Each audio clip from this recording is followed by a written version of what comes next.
तमीज से बात करिए, मैं सीनियर हूँ आपका। और अब संदीप भैया छोटे नौकर लग रहे। डिज्नी प्लस हॉटस्टार पर अपूर्वा नाम की फिल्म रिलीज हुई है। निखिल नागेश भट्ट ने फिल्म को लिखा और डायरेक्ट भी किया है। लीड रोल में तारा सुतारिया हैं। उनके अलावा फिल्म में राजपाल यादव, अभिषेक बैनर्जी, सुमित गुलाटी और धैर्या करवा जैसे एक्टर्स ने काम किया है। तारा सुतारिया ने अपूर्वा नाम की लड़की का रोल किया। नॉर्मल सी लाइफ चल रही होती है। अपने मंगेतर को सरप्राइज करने के लिए आगरा की बस पकड़ती है, लेकिन रास्ते में उसे कुछ लोग किडनैप कर लेते हैं। किसी को नहीं पता कि वो कहाँ है। ऊपर से पुलिस मन मार कर काम कर रही है। ऐसे में वो कैसे अपनी जान बचाएगी, यही फिल्म की मोटामोटी कहानी है। इतना सुनने पर लगेगा कि यहाँ कुछ नया नहीं है और बहुत हद तक एंड भी प्रिडिक्टेबल है। अगर आप ऐसा सोच रहे हैं तो बता दूं कि आप गलत नहीं है। अगर किसी इंसान को कैद कर लिया गया है तो लार्जली दो ही आउटकम निकलेंगे, या तो वो कैद में रहेगा या उसे मार दिया जाएगा, या फिर वो बचकर निकल लेगा। परिणाम के हिसाब से नएपन का ज़्यादा स्कोप बचता नहीं है। स्कोप बचता है कि एंड तक कहानी पहुंचेगी कैसे, आपके किरदार को किन सिचुएशन से गुजरना पड़ता है, उसमें क्या बदलाव आते हैं, यही उसका सफ़र होता है। इस दौरान ऑडियंस भी अलग अलग भाव महसूस करती है, डर, बेचैनी आदि। पूर्वा इस मामले में टेक्सास चेनसॉ मैसेकर जैसी धांसू स्लैशर फिल्म हो सकती थी। आपने नहीं देखी है तो देखिए ज़रूर, लेकिन ये बेनिफिट नहीं कर पाती और बादलों में ही घिरी रह जाती है। फिल्म शुरू होती है चंबल, मध्य प्रदेश से। एक समय में ये डाकुओं का गढ़ हुआ करता था। हमें 4 मॉडर्न ज़माने के डाकू दिखते हैं। सुक्खा, छोटा, जुगनू जैसे इनके नाम हैं। ये लोग पैसे लेकर लूट मचाते हैं और दिल बहलाने के लिए मर्डर करते हैं। राजपाल यादव, अभिषेक बैनर्जी, सुमित गुलाटी और आदित्य गुप्ता ने इन गुंडों का रोल किया और सही ही काम किया है। इन किरदारों के जरिए फिल्म मेल इनसिक्योरिटी को हाईलाइट करना चाहती है। एक तरह से ये लोग बड़े फिगर जैसा दिखना चाहते हैं। किसी की जान ले ली, किसी को बख्श दिया, खुद सामने वाले के भगवान हो गए। ऐसे रफ एंड टफ दिखने वाले लोगों का चरित्र खोखली मर्दानगी पर गढ़ा गया है।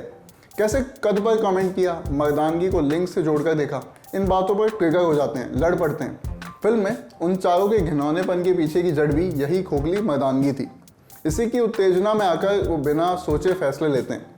फिल्म इस पर कमेंट करती है, बस समस्या ये है कि उसकी गहराई में नहीं उतरती।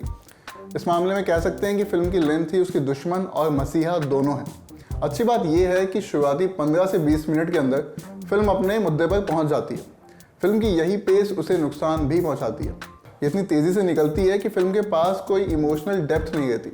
आप किरदारों की ज़िंदगी से कोई खास जुड़ाव महसूस नहीं कर पाते। अपूर्वा एक लड़के से मिली, एक गाना आया और दोनों की सगाई तक हो गई। दोनों में कैसा रिश्ता है, उनकी बॉन्डिंग किस चीज़ पर हुई, ऐसी बातों को जगह नहीं दी गई। अपूर्वा गुंडों से बचने की कोशिश कर रही होती है। उसे अपने आप ही मदद मिलने लगती है। भागते भागते कुआं दिख जाता है, ज़मीन में धंसा हंसिया मिलता है।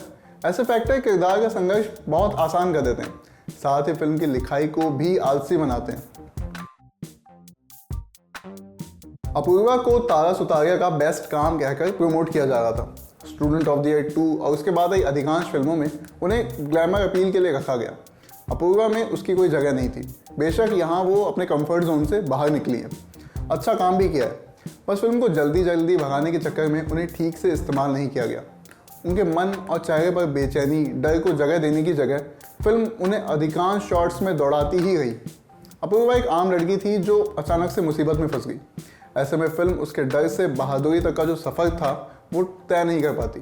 वो एक पल भाग रही है बचकर और थोड़ी देर में उन कुख्यात गुंडों को अपने प्लान में फंसा देती है। उसका एक ट्रांजिशन अटपटा लगता है। फिल्म को छोटा रखने और पेस तेज़ करने से मेकर्स को लगता है कि ऑडियंस के पास सोचने का समय नहीं होगा, सब इतना जल्दी में जो निकलेगा। बस यहाँ ये लोग चूक ये कर देते हैं कि उसे इमोशनल डेप्थ से वंचित कर देते हैं। किसी भी कहानी के लिए इमोशन उसकी आत्मा है, बाकी स्टाइल, एक्शन, खून खराबा ये सब ढांचा। एक ढांचा बिना आत्मा के नहीं हो सकता। इतनी सी बात है। आज के रिव्यू में इतना ही। मैं हूँ यमन और कैमरा के पीछे हमारे साथी आलोक। शुक्रिया।